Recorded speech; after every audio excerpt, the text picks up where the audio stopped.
요하나, 이걸 찍을 때 중간에 끊기면 끊겼다고 이렇게 신호를 한번 줘. 왜냐면 찍은 거 보니까 좀 약간 두서없이 그러니까 넘어가는 단계가 있는데 말이 좀 약간 끊기는 그런 느낌이 있더라고. 그러니까 넘어갈 때 그냥 신호 한 번만 딱 주면 바로 그냥 당근을 해주니까.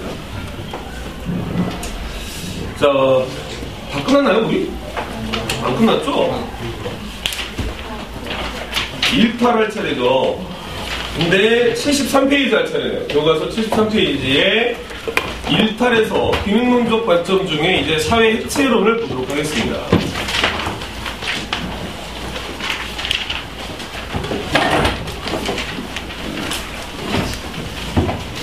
기능론적 관점 중에서 사회 해체론.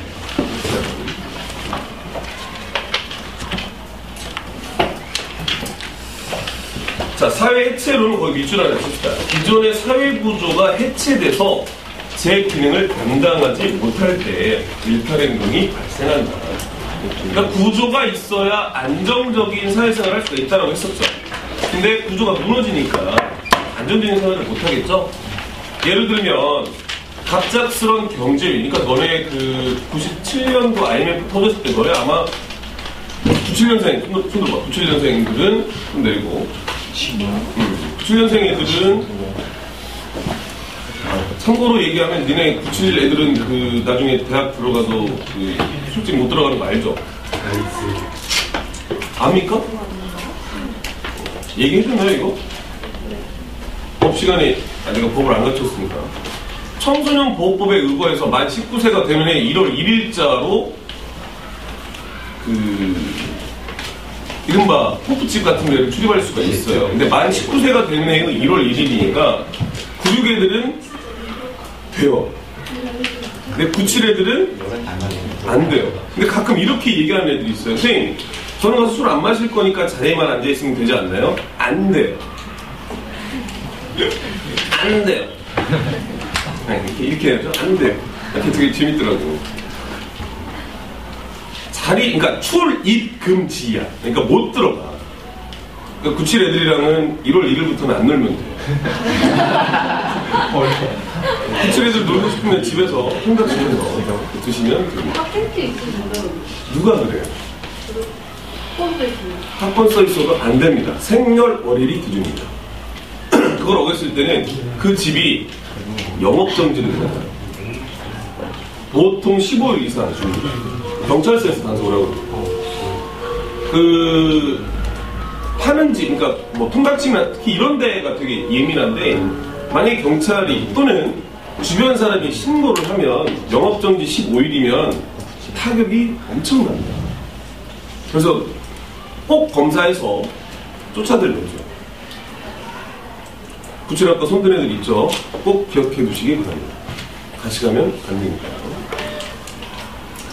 근데 갑작스럽게 이렇게 97년도에 경제 위기가 터지니까 사회 전체적인 구조가 다 무너져버린 거야. 단적인 예를 들면 지금 우리나라 코스피 지수가 2000이 왔다 갔다 되거든요. 그때 얼마까지 떨어지냐면 400, 300선 이런 얘기가 나왔어요. 지금 경제 수준의 거의 한 4분의 1토막입니다. 그러니까 나라가 망한다고 했단 말이야. 근데 뭐 구조가 제대로 돌아갔겠니? 다른 시스템들이? 그때 갑자기 남학생들의 군대 지원율이 늘어났습니다. 네, 군대 가면 바로 주잖아요. 학생들이 대학을 휴학합니다. 학비가 그때도 그랬습니다. 근데 그때 당시 대학 등록금이 사립대학교가 200만원, 공립대학교가 한 100만원 정도. 지금은 거의 한 500, 600 육박하고 있죠. 그러니까 굉장히 대학 등록금의 물가 상승률이 가파르다라는 걸 알 수가 있었던 거예요. 너무 높아요.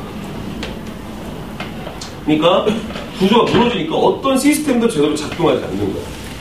그래서 한강에 있는 뭐 특정한 다리들 그렇게 사람들이 떨어져 내려오는 거예요. 왜? 갑자기 길거리에 나앉게 돼요. 어제까지 회사를 다녔는데 갑자기 회사에 나오지 말래요. 왜? 회사가 사라지는 경우도 있고 구조조정이라고 해가지고 직장에서 잘리는 경우들이 굉장히 많았다는 거예요. 그 사람들이 보통 30, 40대, 뭐 50대도 있고 사회가 완전히 무너진 거죠. 그래서 일탈이 생기더라는 거죠. 일탈이 생기고. 따라서 해체론은 일탈을 막기 위해서 그 해체된 상태를 다시 원래대로 균형 상태, 구조를 다시 맞춰줘야 되는 거지. 마지막으로 사회 병리론입니다. 이거는 이제 사회 유기체설과 같이 봅시다. 거기 밑줄. 사회를 하나의 유기체와 같이 일탈을 병리적 현상으로 보는 거예요. 병든 거다라고 보는 겁니다. 누군가 어떤 집단이 질병에 걸린 것처럼 제 역할을 하지 못하기 때문에 일탈하더라. 예를 들어 마약이나 알코올 중독, 마약이나 중독에 빠지지 못하게 제도가 역할을 해줘야 되는데 이런 병 걸린 사람들이 생기는 거는 그 사람의 어떤 특정한 기능적인 이상이 있다. 특정 종교 집단, 반사회적 집단 자살이라든지 뭐 이런 거 병들었다라고 하는 거예요. 그래서 그 사회가 요구하는 가치와 규범, 가정과 학교에서 적절히 사회를 못했기 때문에 발생하는 거니까 사회를 다시 시켜주면 된다라고 보는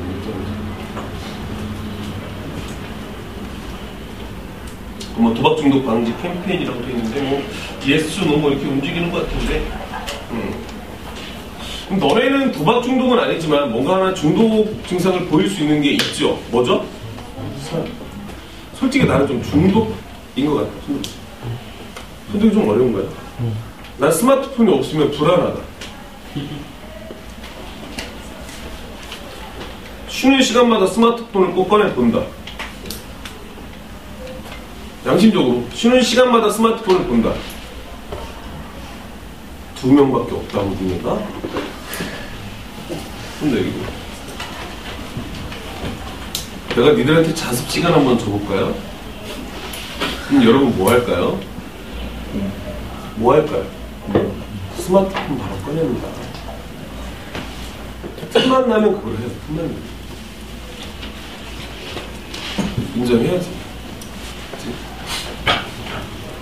나는 쉬는 시간이 생기면 뭐 할까요? 책을 봅니다. 농담이에요. 자, 노인 문제를 보는 시각 한번 봅시다.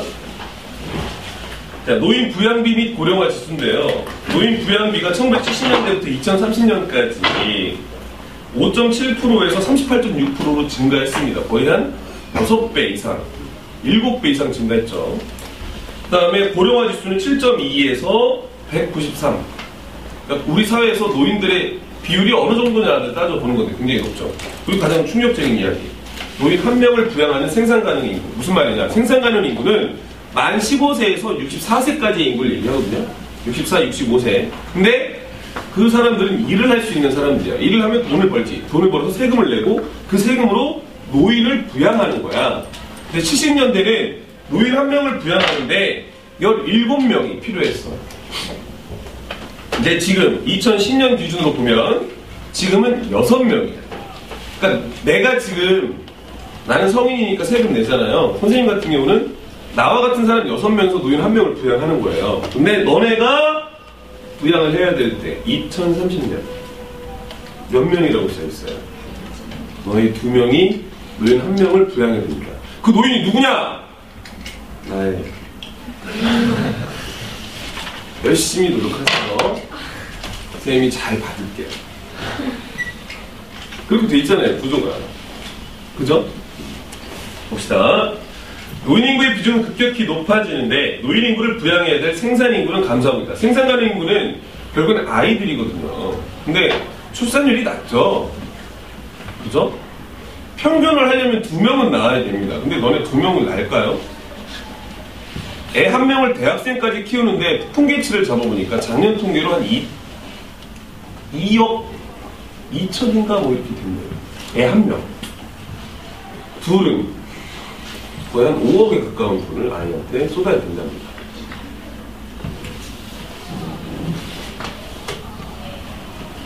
너네 결혼해서 아이 몇 명 낳고 싶어요? 결혼해서 낳으면 아이 1명 정도 낳겠다. 손 한번 들어보세요. 솔직히 1명 정도는 2명은 있어야 된다. 5억짜리. 근데 아마 너네가 결혼해서 아이를 낳을 때는 돈이 더 늘어날 거고 물가가 상승하니까. 그래도 의외로 있네요. 역시 우리 시흥에 살고 있는 아이들은 많이 착해서. 그죠? 국가를 위해 아이를 2명씩 낳아준다고 하네요. 나중에 꼭 약속 지키세요. 자, 이 둘의 균형이 깨지는 거지. 노인 인구는 증가하지. 왜? 의학기술이 발달하니까 평균 수명이 증가하잖아요. 선생님 할머니만 보더라도 지금 나이가 85 뭐 이렇게 됐는데 정정하셔. 할머니가 농담삼아 하는 얘기인지 진담인지 모르겠어. 아, 빨리 죽어야 되는데. 할머니 진짜? 자, 그러니까 노인들은 늘어나는데 아이들이 줄어드니까 부양할 사람이 적은 거지. 그죠? 그래서 이 균형이 깨지니까 노인 문제는 급격한 사회 변동이다. 보세요. 1970년대와 2000년대만 보니까 30년이 지났는데도 불구하고 거의 절반 이하로 떨어졌잖아. 노인을 부양하는 인구가 급격히 변화하는 거죠. 그죠? 그래서 노인 문제는 급격한 사회 변동, 밑줄. 급격한 사회 변동으로 발생하는 문제로 사회 조화 균형이 깨지는 해체론으로 설명할 수 있다. 자, 이렇게 보는 관점은 해체론으로 설명하는 거고 다른 관점으로 설명할 수 있겠지. 아노미론으로 설명할 수도 있고 또 뭐 병리론으로도 설명할 수 있고 어떤 관점으로 보느냐에 따라. 근데 이렇게 보는 시각은 해체론의 시각이다라는 거죠. 이해되죠? 두 번째로 볼게요. 노인학대입니다. 이제 노인학대 문제가 생긴다는 거예요. 근데 충격적인 건 이게 통계가 2011년 통계인데 20%야, 20%. 그러니까 할머니, 할아버지들 중에 10명 중에 2명은 노인학대를 당했다라는 거야. 가장 많은 비율이 뭐냐? 정서적 학대. 뭘까요? 여러분 생각하는 정서적 학대는 뭔 것 같아요? 말로. 눈치 주고 말싸움하고 막 무시하는 얘기하고. 그죠? 두 번째 사례는 경제적 학대. 뭘까요? 편안히. 네, 용돈을 안 주는 겁니다. 저도 야, 노인분들이 생활하는데 한 달 용돈 얼마 정도 필요할 것 같아요? 내가 생각할 때 50? 40, 50. 한 명. 할머니 혼자, 할아버지 혼자 생활하는데 필요한 돈 어느 정도일까요? 40에서 50. 50? 그렇게 생각하는 이유는 뭐지? 50만 원 생각하는 이유. 50만 원이면 하루로 자르면 한 18,000원 꼴 정도 돼.